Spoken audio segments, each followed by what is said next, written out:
Salut tout le monde, aujourd'hui on se retrouve pour un nouveau tuto nail art. Cette fois je vais vous présenter des fleurs au one stroke. Donc j'ai d'abord posé ma base et un très joli vernis à paillettes mais qui était texturé, je ne le savais pas. Et ensuite pour le one stroke j'ai utilisé deux couleurs de peinture acrylique et un pinceau plat biseauté.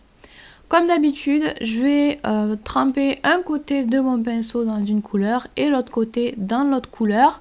Puis il va falloir mélanger tout ça, fondre les couleurs entre elles pour avoir un joli dégradé.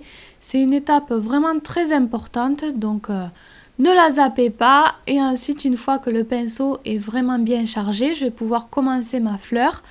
Donc je commence par le premier pétale. Je vais faire une fleur quand même assez classique, pas trop compliquée, mais avec des pétales assez longs, assez larges. J'essaye aussi de ne pas faire une fleur trop droite, trop rigide, trop plate. Donc j'essaye de donner une jolie orientation aux pétales, un petit peu de mouvement à tout ça. Donc voilà, et là je suis en train de fermer ma fleur sur le côté de l'ongle. Ensuite, comme d'habitude, je vais repasser une deuxième couche sur tout ça pour avoir quelque chose de plus opaque, des couleurs plus jolies aussi.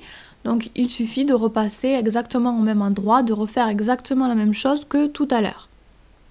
Et ensuite, une fois que ça aura un petit peu séché, je vais pouvoir mettre un deuxième étage de pétales, un petit peu sur le même principe. Là, je ne sais pas si vous allez bien le voir, mais ma peinture était un petit peu trop sèche. N'hésitez pas toujours à rajouter un petit peu de peinture si vous n'en avez plus beaucoup, ou à la rediluer légèrement. Il faut toujours avoir une bonne peinture, une bonne texture pour sa peinture. C'est important pour pouvoir travailler, pour pouvoir bien travailler son one stroke.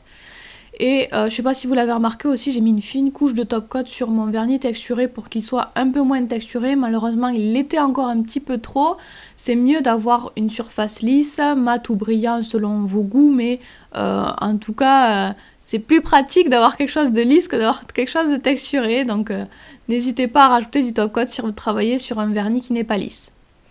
Ensuite je vais utiliser la peinture acrylique blanche et un petit pinceau de détail. Et je vais ajouter des petits contours à ma fleur, mais je ne vais pas faire des contours très réguliers. Je vais jouer un petit peu sur l'épaisseur de trait par endroit. Le fait de faire des endroits un petit peu plus épais, ça peut aussi parfois donner l'impression que le pétale est un petit peu retourné. C'est une impression que j'aime beaucoup, un effet que j'aime beaucoup. Donc voilà, je fais tous les contours de chaque pétale, les pétales extérieurs et intérieurs. Et je peux arranger éventuellement certains pétales si j'en ai envie. Et ensuite quand j'arrive au centre de la fleur, je vais ajouter une petite spirale. Ça donne un petit effet sympa, je trouve, un petit peu étrange, un petit peu Tim Burton aussi je trouve. Donc voilà, mais sinon vous mettez ce que vous voulez au centre si ça ne vous plaît pas.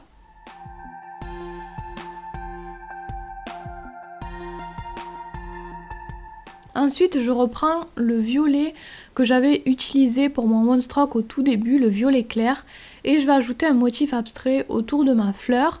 Donc c'est un motif qui me fait un petit peu penser à un petit chemin de pavé, donc je pense à ça un petit peu dans ma tête, et je fais différentes formes de différentes tailles. J'essaye quand même de bien imbriquer tout ça. Là vous le voyez, j'en fais de plus en plus petit, vous les disposez un petit peu comme vous voulez. Vous pouvez passer deux couches si vous voyez que c'est nécessaire.